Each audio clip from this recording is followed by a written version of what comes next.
The shuttle slowly entered the massive anchorage station without any obstacles, creating a rare peaceful scene in the vast expanse of space. Wyatt had received contact from the station a few minutes earlier, providing him with a precise route leading to the destination. Through the monitoring screen, he couldn't help but be amazed as he gazed at the stunningly beautiful black ship, a technological masterpiece that he had the honor to command. The ship's hull was almost completely dark, reflecting the faint light from the station and distant stars.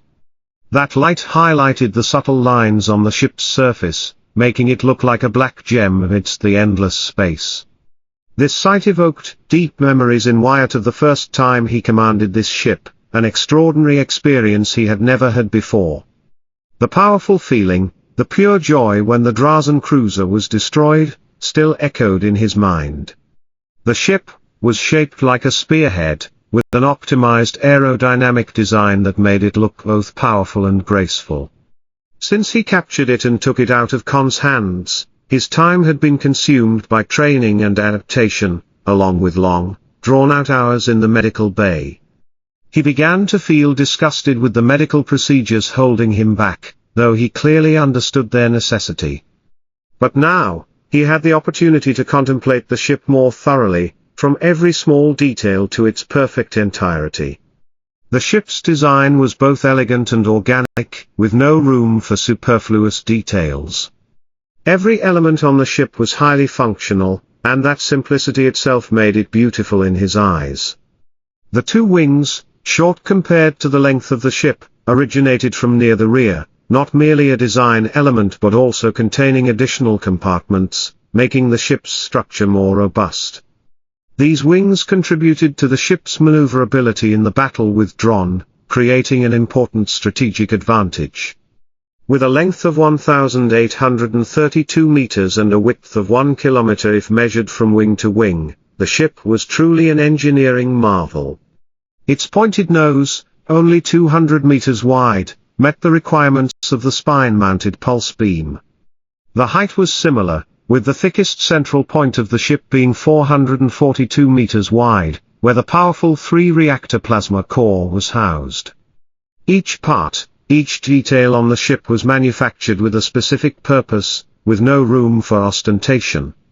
Along the length of the ship, the smoothness gradually decreased and ended at the head, forming a perfect cylinder with a diameter of 200 meters, ready to fire a deadly charge. Although some might find the ship's design bulky or unattractive, to Wyatt, it was absolute perfection. Not only was it a technological marvel, especially compared to the standards in the consortium, but it was also built to attack from the darkness with deadly force and return to hiding for another strike. Memories of the battle flooded back into Wyatt's mind. He remembered every detail, every maneuver, every touch of the control panel. Everything made him feel like he was a part of the ship, an inseparable part. The power when firing the pulse beam, each turn, each acceleration and deceleration, everything was extraordinary. That feeling was probably only understood by high-ranking commanders. The perfect combination of technology and precise control had created an unforgettable experience for him. Looking back at the development and refinement of the ship, Wyatt felt proud of what he had achieved. Every small detail, every strategic decision contributed to the ship's success. The ship, with its spearhead design, 2 short wings, and a sleek long body, not only brought beauty but also effectiveness in combat. Each detail, each component was manufactured with a specific purpose, with no room for ostentation. The simplicity in design highlighted the ship's powerful beauty and excellent function. In that quiet moment, Wyatt felt a deep connection with the ship. He recalled the tense and glorious moments in battle, feeling that he had truly become a part of the ship, a part of the legendary story that this ship carried. From the moment of departure to the return, each journey was a new chapter in his life, a journey he would never forget. When I commanded it, I felt like I was one with the ship. It was like when I'm in the cockpit of a fighter jet but more intense. I could almost feel it move with every command I gave, every turn, every acceleration and deceleration. The power when firing the pulse beam, everything was extraordinary. Is that the feeling of a fleet commander and above when they sit in that chair and become one with the ship? If so, I'm envious of Commander Redford and Admiral Darman, who can enjoy that vast space from that vantage point all the time. Yes, I'm envious of that position, Wyatt thought to himself and smiled softly as he looked at the glossy black ship like a black pearl set amidst the dark space. Wyatt paused for a moment and his smile gradually faded. You commanded it through Cynthia's deftness in exploiting a loophole in an emergency situation, Wyatt. You killed Drazen, you saved lives, and Clara was safe. Let that be enough. Experiencing something like that as a civilian is more than I ever expected. Let that be enough, even if I'm no longer a civilian, it doesn't change who I am, he thought, satisfied with his decision even if not completely content. The ship is so beautiful, isn't it? Clara's voice cut through the silence and Wyatt turned to look at her. Oh, that didn't startle you, you were so focused on the screen I thought you'd jump a little, the princess said with a gentle smile on her lips. You're a particularly funny one, Clara, Wyatt replied. As well as a dry man, Cynthia added with a mischievous grin. Do you see me as a measure of the depth of mud? Wyatt asked, genuinely confused by her choice of words. No, that's not what I meant, Cynthia replied with a perplexed look while Clara let out a short, inelegant laugh. No, Wyatt, dry is a phrase used to describe someone with a dull or bland personality. Wyatt shrugged. Wessel would agree with you ladies, he always says I don't know how to have fun. Anyway, Wyatt, what were you thinking about so intently? Clara asked with concern. Wyatt turned back to the screen before answering, I was just admiring the Noir Novio. I've caught glimpses of it but never had the chance to observe it in detail. There's also the fact that I've only moved between 3 different decks, there's still so much to see. He paused, taking a second to admire the ship on his screen. You're right, Clara, it's a beautiful and dangerous ship. This ship is the embodiment of finesse and advanced technology. Whoever built it has packed the firepower of a battle cruiser and the utility of a warship into the size of a destroyer. According to our measurements, it's an assault destroyer, but no other assault destroyer in the consortium can match its speed, armor, shields, durability, power, and agility. Even the esteemed Virtue ships would struggle against it in a fair fight by the rules of engagement, but the Noir Novio wasn't built to do that. Stealth attacks are what this ship was made for, but it's also not without the ability to defend itself if it has to act outside its intended role, Cynthia explained further in a serious tone, her eyes lit up with a passion for technology and tactics. Clara listened quietly, her eyes sparkling with pride as she looked at the ship. This boogeyman coating is interesting too. It may be fragile but its stealth capabilities far exceed any armor that could replace it. The tail of the ship, look, they've concealed the engines, to avoid leaving a trail. As long as we don't move too fast or too close to the target, the ship won't be detected, Clara said, her tone shifting from pride to professionalism as she began to explain the technical aspects of the ship. Wyatt, do you see the radiators anywhere? She asked, her eyes fixed on the screen as if double-checking. Wyatt thought for a moment before answering, they're under the belly of the ship, but only open when necessary. That's right, and why is that? Clara continued, her gaze not leaving the screen. Because the boogeyman system dissipates heat slowly but continuously. It works similarly to how many other ship hulls handle excess heat, but it does it better and isn't detected by typical sensors unless the ship is engaged in battle, causing heat levels to rise faster than the hull can dissipate, Wyatt answered, then thought for a moment more, does the ship have radiators? When I read the Novio's specs, I didn't see anything related to radiators. Yes, they're throughout the warp drive system, reactors, weapons, and pulse beam. The Noir Novio can get very hot very quickly, enough to incinerate everyone if the battle drags on too long. The radiators will absorb some of the heat, but eventually, it'll get too hot too under the command of a reckless captain, Clara explained. Wyatt, can you tell me what you were going to do if you hadn't passed out in the attack on Drazen? She asked, her eyes suddenly becoming serious. Clara is right, and I want to know too, Cynthia added, her eyes sparkling with curiosity. Wyatt felt a wave of excitement at being reminded of the incident. After the cruiser was destroyed, I planned to get away from them and take out at least one of the remaining ships before they got close to us. I would have the Noir Novio rotate slowly, and attack the enemy with rail guns and plasma. When the shields are destroyed, use the heavy laser turrets to attack the center and hopefully destroy their command deck, he said, his voice seeming to be filled with excitement as he recalled the planned tactics. I don't know what I would have done or how I would have reacted to their counterattacks. Everything was happening so fast that I just did what came naturally to me, he admitted, a hint of embarrassment in his voice. I'm sure that's true, Wyatt. You're not the type to build complex strategies, at least not outside of combat. You didn't give them any quarter. I'm sure you would have continued the pursuit as they tried to escape the system, Cynthia pointed out, her eyes glinting with respect. Yes, I probably would have done that. I wouldn't let them get away easily. But that's a story of the past. Now, we need to focus on the tasks at hand, Wyatt concluded, his eyes becoming resolute. Lara and Cynthia looked at each other, both recognizing the determination in Wyatt's eyes. They knew they could trust him, his abilities and his courage in the battles to come. You should also know, Cynthia added, her voice serious.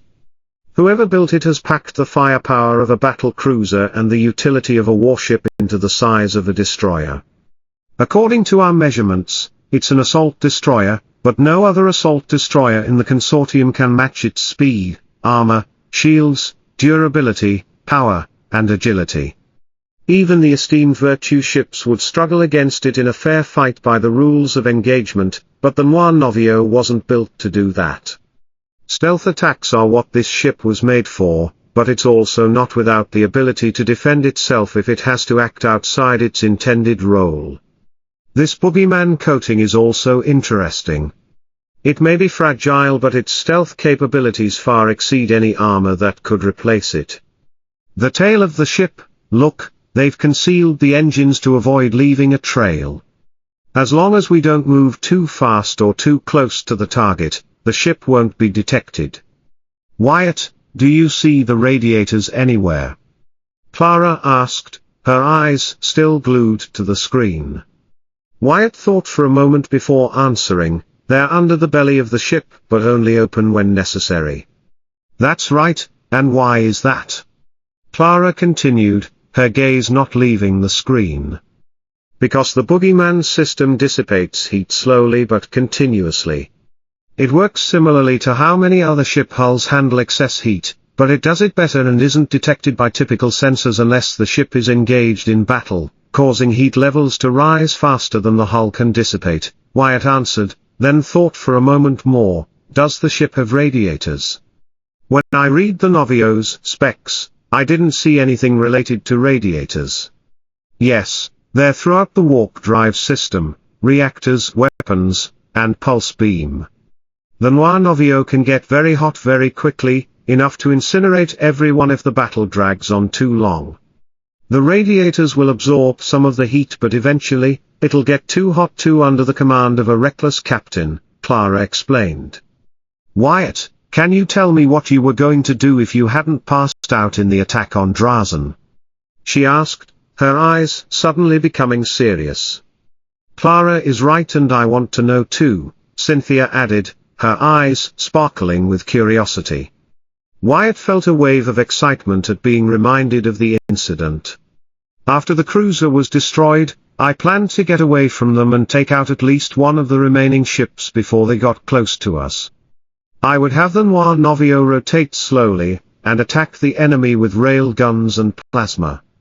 When the shields are destroyed, use the heavy laser turrets to attack the center and hopefully destroy their command deck, he said, his voice seeming to be filled with excitement as he recalled the planned tactics. I don't know what I would have done or how I would have reacted to their counterattacks. Everything was happening so fast that I just did what came naturally to me, he admitted, a hint of embarrassment in his voice. I'm sure that's true, Wyatt. You're not the type to build complex strategies, at least not outside of combat. You didn't give them any quarter.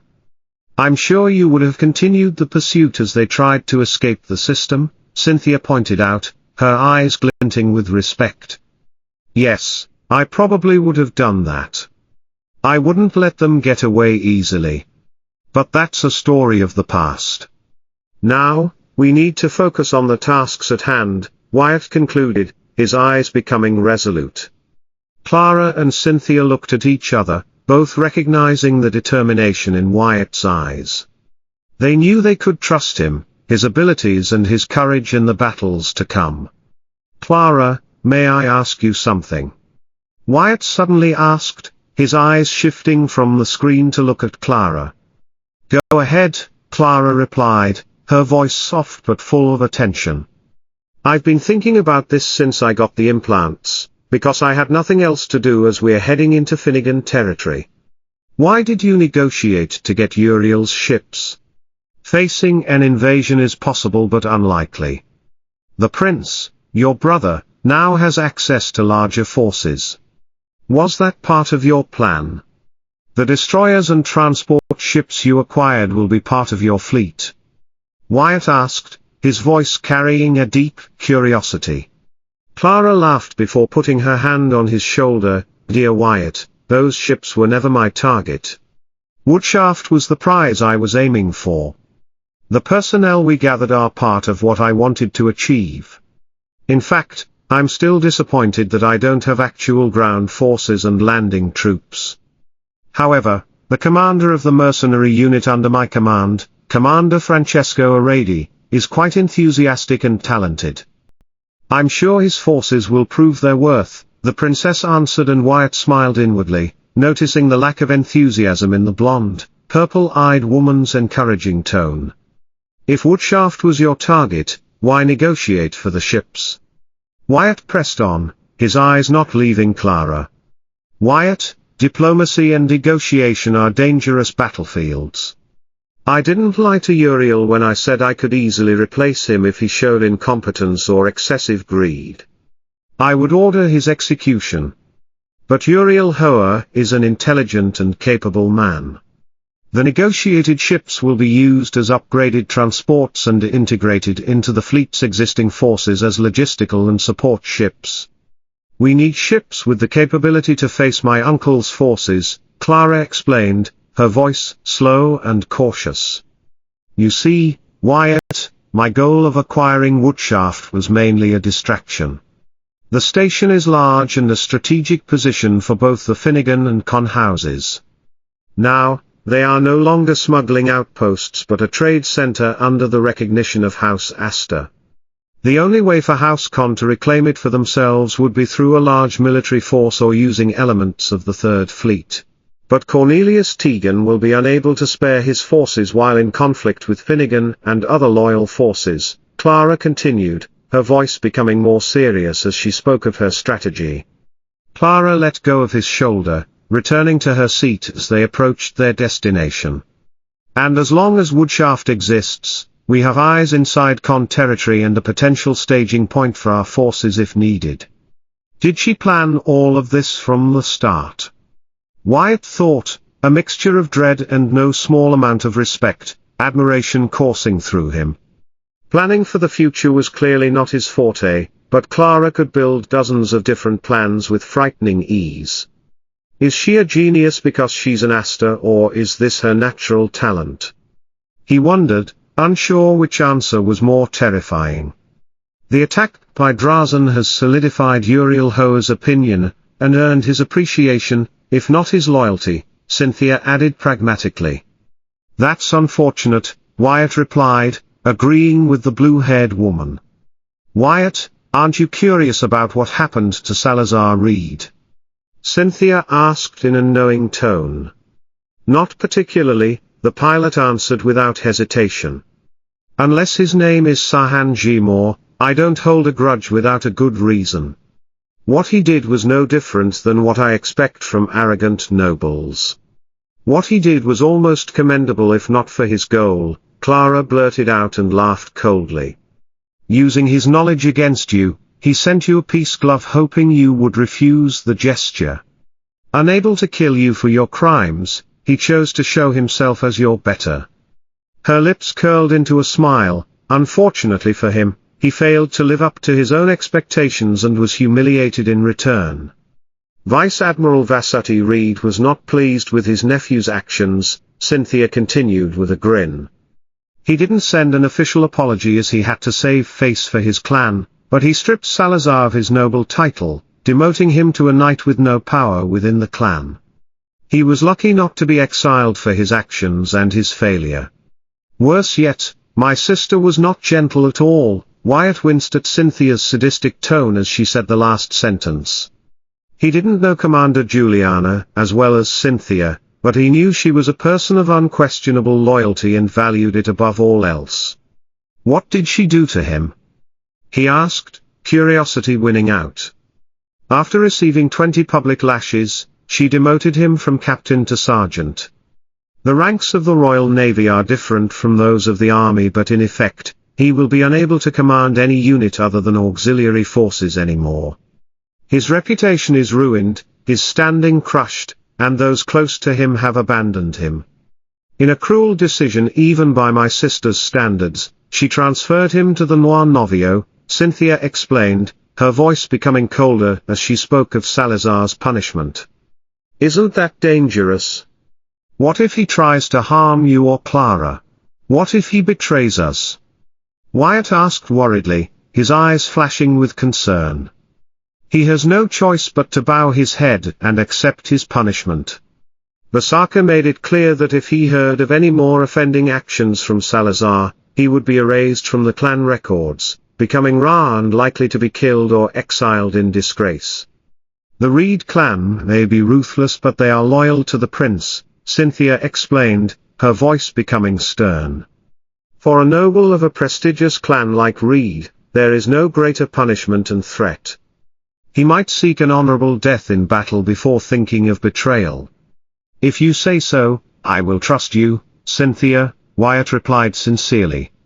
She was the more experienced noble between the two of them. Wyatt focused on the screen as the computer signaled that the docking procedure was about to begin.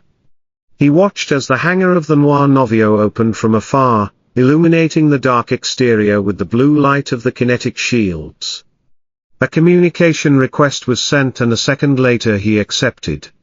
This is Information and Navigation Officer G. Tyrone, proceed to the hangar area, Shuttle NTS-001, over. Officer G. Tyrone, this is Shuttle NTS-001, I read you, continuing as directed, over, Wyatt replied, pleased to hear the red-haired man's voice. I still need to thank him for helping me.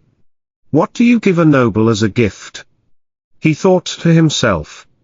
Understood, Shuttle NTS-001, we are awaiting the Queen's appearance with great joy, over, G said before ending the call. I'm very glad you overrode my order at the last minute, Wyatt. G. Tyrone has proven himself to be a reliable and good bridge officer. He had to be demoted but I believe he prefers it that way. The rest of the bridge crew have also saved me from the headache of finding capable bridge personnel. Small blessings are truly a joy when they come your way, aren't they? Clara said with an imperceptible smile. How does she keep doing that?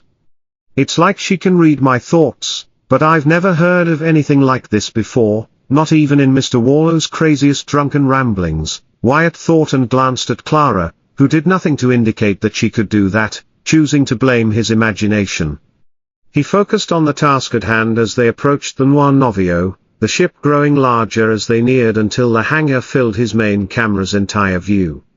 As they passed through the kinetic shields, the hangar began to close while he landed gently, with a roar from the engines, the journey came to an end. Two large mechanical arms secured the shuttle in place as the three donned their helmets and waited until the hangar was repressurized.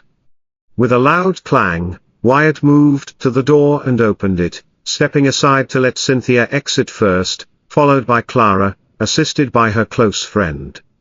Finally, Wyatt followed and they were quickly joined by Captain Miles, standing next to Cynthia. He was not at all surprised to see 4 Royal Navy soldiers standing near the shuttle, waiting in vigilant silence. "I'm so glad to be back on the ship," Wyatt remarked, relieved. The hangar was quite empty, with only a few technicians, crew members, and engineers moving about in protective gear, running diagnostics on the available shuttles, drones, and fighters. Now the question was what he would do next. The Noir Novio would not depart for a few hours.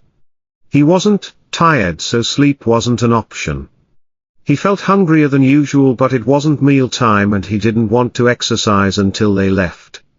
So unless Redford or Clara ordered him to do something, he had nothing to do. "There you are," the translated voice of a certain Yanti rang out over his channel, and he turned to the left, seeing Gino approaching with lively enthusiasm. "I've been looking all over for you, dirthead, come on, you have to see your fighter." Surprised, he turned to Clara, "Princess, I'm going to take this dirthead to see his fighter." "It was nice seeing you again, now go away, crazy one." With that said, he turned and walked away without waiting for a response. Did he just hack my comm?" Clara's voice rang out over the open channel. "He hacked all of us, Princess," Milcades replied dryly but with a hint of respect in his voice.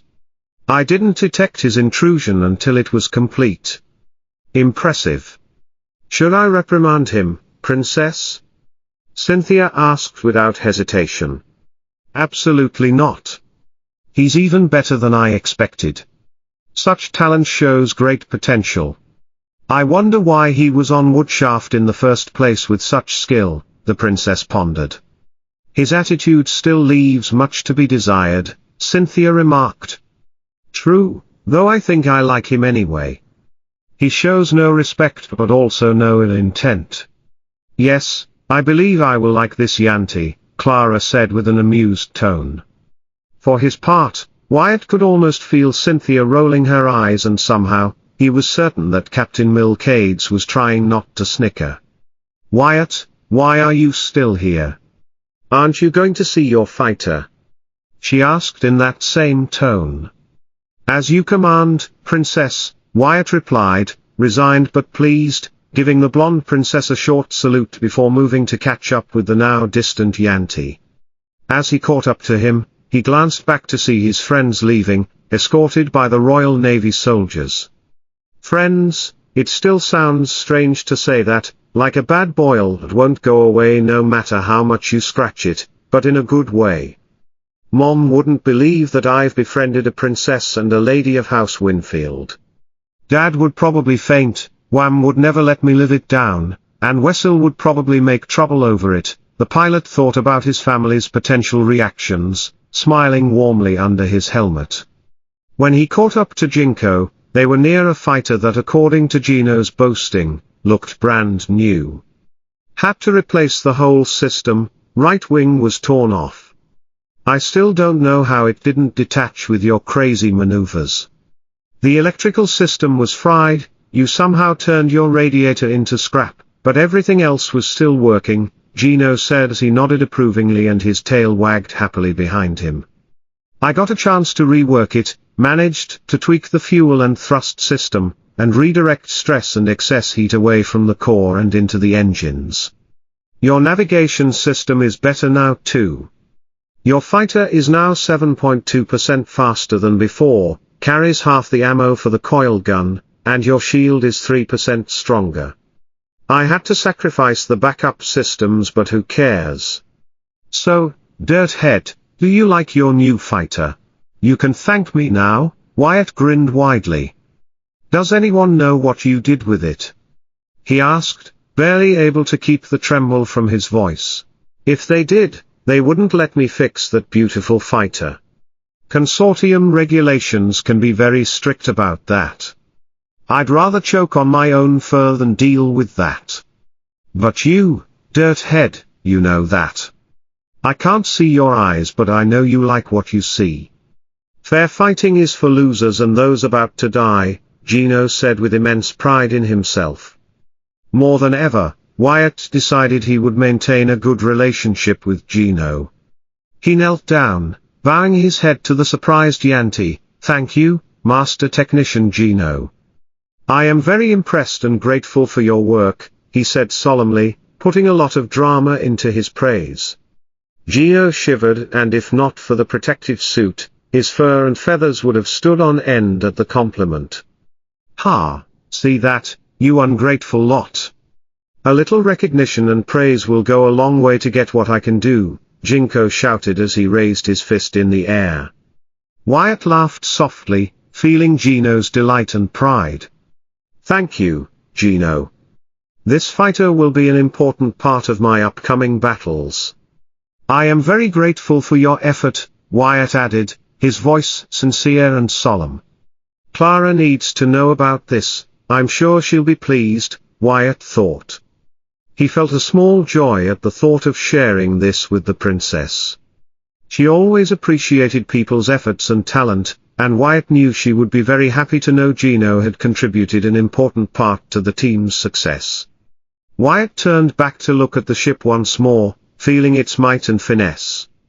The short wings, the smart radiators, and the powerful weapon systems. This is the ship that will lead us to victory, he told himself. A sense of responsibility and pride washed over him. Wyatt knew that every battle ahead would require not only courage but also precision and decisiveness. He was ready to face any challenge, and with this ship, he was confident they would overcome any obstacle. Wyatt, are you ready? Clara's voice rang in his earpiece, pulling him back to reality. Ready, Princess, Wyatt replied, feeling the confidence filling his voice. He knew that with this strong team and advanced ship, they would have the best chance of winning every battle. Wyatt and Gino left the hangar area, leaving the noise and busy rhythm of life behind. He felt his heart lighten, but at the same time, he also felt the weight of responsibility on his shoulders. He knew the battles ahead would not be easy, but with the support of this talented team and mighty ship, they would have the best chance of victory. We will fight and we will win, Wyatt told himself, his eyes shining with faith and determination.